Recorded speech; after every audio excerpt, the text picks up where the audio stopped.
Em nome do Pai, do Filho e do Espírito Santo. Amém. Louvado seja nosso Senhor Jesus Cristo e para sempre seja louvado. Glória a Deus, Senhor, por mais essa manhã na Tua presença. Obrigada, meu Deus. Obrigada porque estamos aqui diante de Ti para Te servir e fazer da nossa vida conforme a Sua vontade. Bom dia, meu irmão, minha irmã. Que alegria mesmo poder partilhar mais uma manhã de reflexão. A igreja hoje nos traz as leituras em Gênesis 9, de 1 a 13, o Salmo é o 101, entre parênteses 102, e o Evangelho é o de Marcos 27 ao 33. E Deus hoje fala conosco de forma tão cuidadosa, tão cuidadosa. Deus fala conosco, meu irmão, minha irmã. Eu cuido dos meus filhos. Deus cuida dos seus filhos. Deus está falando para você hoje. Receba, faça silêncio por um tempo e escute. Deus te dizendo, meu filho, eu te amo, eu cuido de você. É isso que Deus fala para nós hoje. As leituras vão nos mostrar isso. Na primeira leitura, nós estamos naquele momento em que Noé, né, sai da arca, louva a Deus, né? E nesse momento Deus faz algo muito bonito que Ele faz conosco todos os dias quando clamamos a Ele. Deus abençoou Noé e seus filhos. E Ele disse a eles que estavam ali começando vida nova, lavados e purificados pela água. Eles estavam ali começando vida nova. Multiplicai e enchei a terra. E olha só, vamos fazer aqui um paralelo com Adão e Eva no paraíso. O início com Adão e Eva. Vamos fazer um paralelo aqui com Noé e sua família. E vamos fazer um paralelo também com Moisés. E vamos chegar até Jesus. Porque Deus faz e fez aliança com todos esses. Então, assim como Deus falou para Adão e Eva, multiplicar e encher a terra, Ele também falou para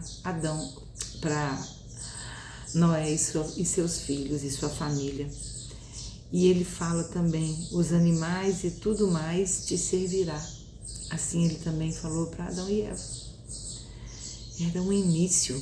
Era mais um início, era um recomeço. Quantas vezes na nossa vida precisamos recomeçar, trazer de volta o fôlego que Deus nos dá para recomeçar. Deus estava recomeçando. E Ele também vai advertir, assim como Ele advertiu Adão e Eva, Ele vai advertir Noé. Só não comereis, Ele vai dar uma regra. Ele vai dar uma regra. Adão e Eva era não comereis do fruto da árvore da vida.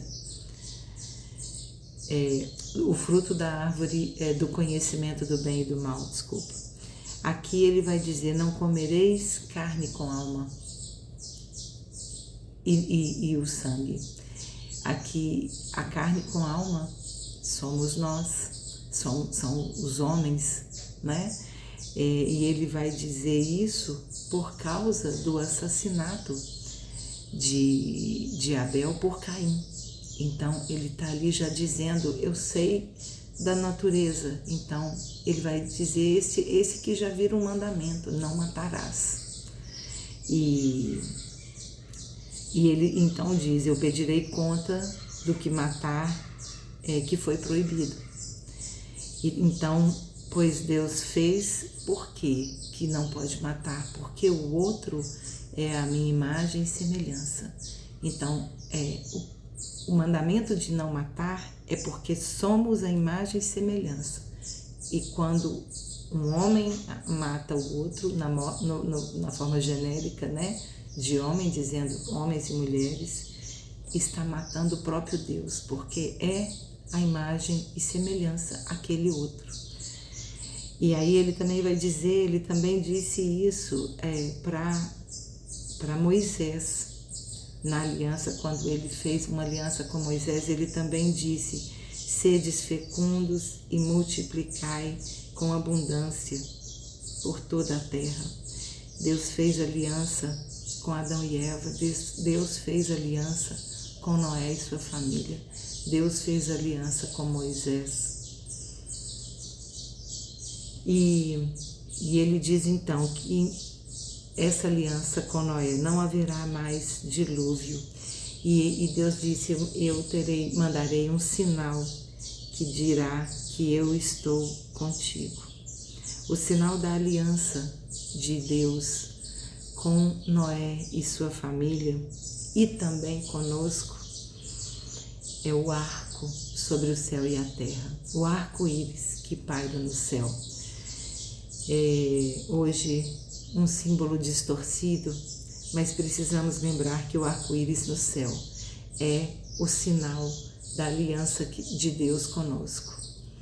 E olha que bonito que nessa semana, em cima do hospital que o Papa está, surgiu, tem uma foto maravilhosa de um arco-íris sobre o hospital.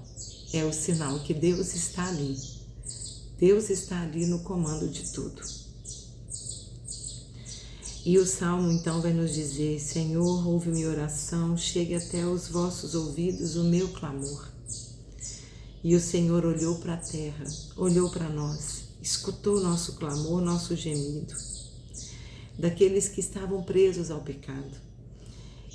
E Ele então olhou para nós para nos livrar da morte, para nos livrar da morte do pecado. Não é da morte física, Deus não nos prometeu vida eterna aqui na terra, mas Ele nos prometeu uma vida eterna no céu. E para isso nós temos que ter a morte do pecado. Uau! No Evangelho, olha só como Deus cuida de nós. Então, quando a gente vai falar do Evangelho, nós estamos falando então de uma nova aliança. Deus fez uma nova e definitiva aliança conosco e nos mandou Jesus. Essa é a proclamação que Pedro vai fazer da sua fé. É uma proclamação de fé. Jesus pergunta, quem dizes que eu sou? E eles falam várias coisas. Mas Jesus pergunta, e vocês? Para os seus discípulos, quem dizem que eu sou? E Pedro então diz, tu és o Cristo. Entendam a importância de declarar isso naquela época, porque estavam ali num tempo em que o Messias, o Cristo, era esperado. E Jesus vem, mas nem todos creem. E então Pedro declara, eu creio que tu és o Cristo.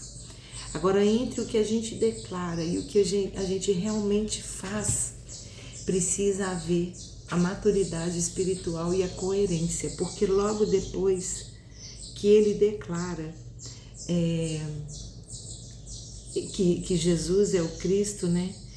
Jesus vai dizer pelas tribulações que ele passará, pelo sofrimento, pela morte, ele fala. E quando ele fala isso, Pedro, na sua imaturidade espiritual, mas também no seu amor por Jesus, ele diz que Jesus não passará por isso. E aí Jesus diz, afasta-te de mim, Satanás, tua vontade é a dos homens e não a de Deus. Então, Jesus está nos alertando. As nossas vontades, que são as vontades do homem, nós estamos atendendo ao mundo, mas que nós precisamos estarmos sensíveis à vontade de Deus. O que Jesus estava dizendo que passaria era a vontade de Deus. E mesmo Pedro, acabando de ter proclamado que Jesus era o Cristo, ele rejeita a vontade de Deus que Jesus estava declarando. E nós precisamos então tirar essas incoerências da nossa vida. Deus cuida de seus filhos e nós precisamos ter uma coerência espiritual com esse legado que nós recebemos. Glória a Deus, essa palavra maravilhosa. Louvado seja o nosso Senhor Jesus Cristo e para sempre seja louvado. Em nome do Pai, do Filho e do Espírito Santo. Amém.